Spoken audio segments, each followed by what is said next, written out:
Você já ouviu falar de um cavaleiro medieval cuja história é tão aterrorizante que inspirou um dos contos mais macabros já escritos? Ele era um herói de guerra, um nobre poderoso e, ao mesmo tempo, um assassino cruel e impiedoso.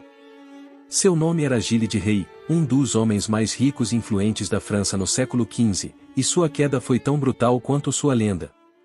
Mas o que transformou esse homem, que lutou ao lado de Joana d'Arc, em um dos mais terríveis assassinos da Idade Média? E como sua história deu origem ao temível Barba Azul? Prepare-se para conhecer um dos maiores mistérios sombrios da história. Enquanto andamos pelas ruas da comuna francesa de Chamelières-sur-Loire, quero saber a sua opinião sobre o tema do vídeo. Me conta aqui nos comentários o que acha sobre essa figura medieval. Gilles de Rei nasceu por volta de 1405 em uma das famílias mais nobres da França. Desde jovem, demonstrou grande inteligência e talento militar, sendo um dos mais fiéis aliados de Joana d'Arc na Guerra dos 100 Anos. Sua bravura no campo de batalha lhe rendeu reconhecimento e riquezas imensuráveis, tornando-o um dos homens mais poderosos de sua época. Mas, após a morte de Joana, algo começou a mudar. Gilles se afastou da vida militar e mergulhou em um mundo sombrio de alquimia, ocultismo e práticas proibidas. Documentos históricos, como os registros do Tribunal Eclesiástico, indicam que ele se cercou de magos e necromantes, como François Prelat, que alegava poder invocar demônios. O bispo Jean de Malestroire, que presidiu o julgamento, registrou que Gilles fazia experiências macabras e buscava contato com forças sobrenaturais para restaurar sua fortuna. Mas seriam essas provas suficientes para condená-lo?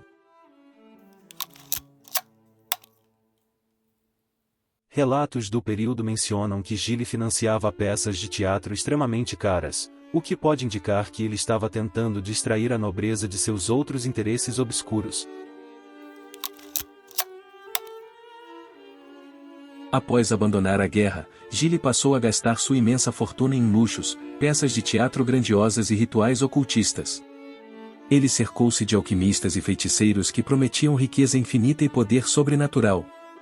Mas, ao mesmo tempo em que se afundava nesse estilo de vida, começaram a surgir boatos sobre o desaparecimento de crianças nas terras sob seu domínio. Os camponeses falavam de um monstro escondido em um castelo, alguém que atraía jovens inocentes para nunca mais serem vistos.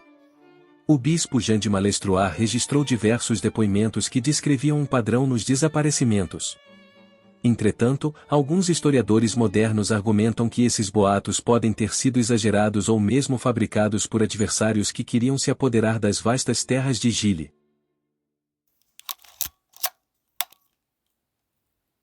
Muitos historiadores acreditam que a derrocada de Gilles de Rei começou quando sua fortuna começou a se esgotar.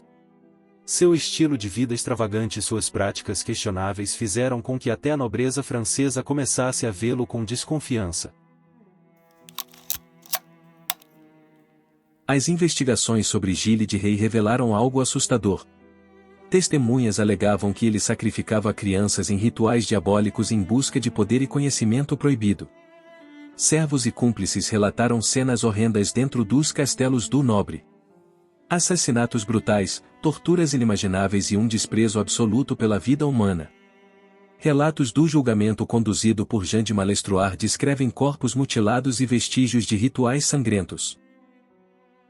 No entanto, algumas dessas descrições lembram elementos do conto de Barba Azul, onde o protagonista guarda os corpos de suas esposas assassinadas em um aposento secreto. Esse conto, publicado por Charles Perrault, pode ter se inspirado na lenda negra de Gilles de Rei. A pobre mulher tremia ao ver as chaves tingidas de sangue, e, ao abrir a porta proibida, descobriu os corpos de suas predecessoras empilhados no chão. Nos relatos do julgamento, alguns servos de Gilles descreveram salas secretas e câmaras de tortura, onde os crimes eram cometidos longe dos olhos do público. A queda de Gilles de Rei foi tão chocante quanto sua ascensão.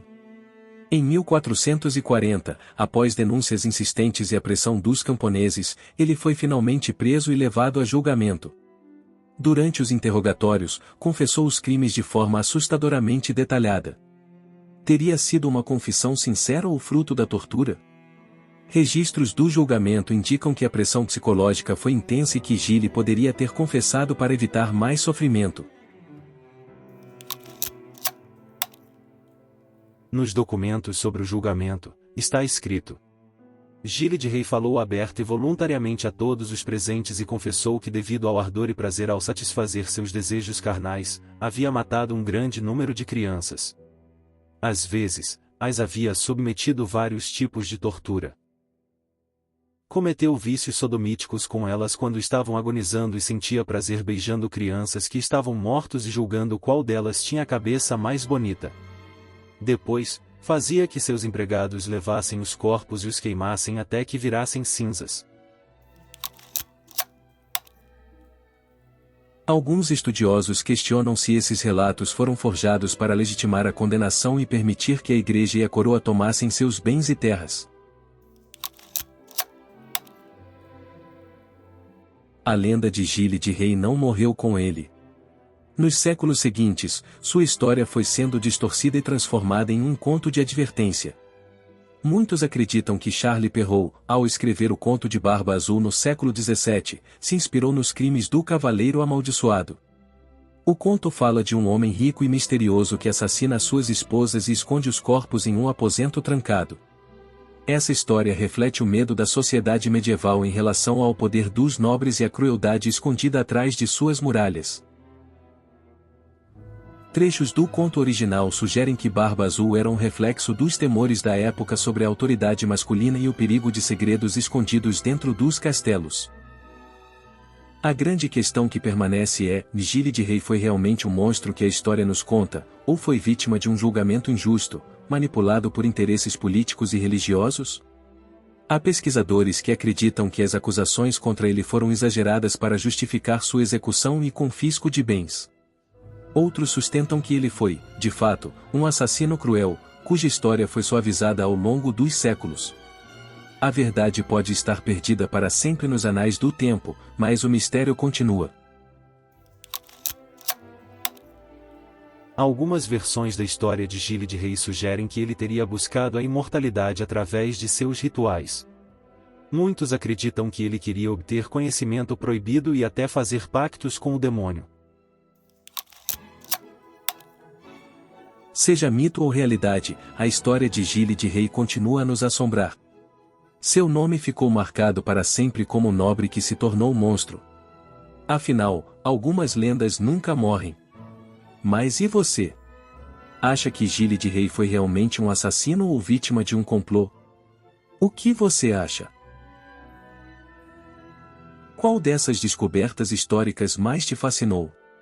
Conta aqui nos comentários. Se você gostou desse vídeo, não esqueça de curtir, se inscrever no canal e ativar o sininho para não perder os próximos conteúdos. Isso ajuda muito na divulgação do nosso trabalho.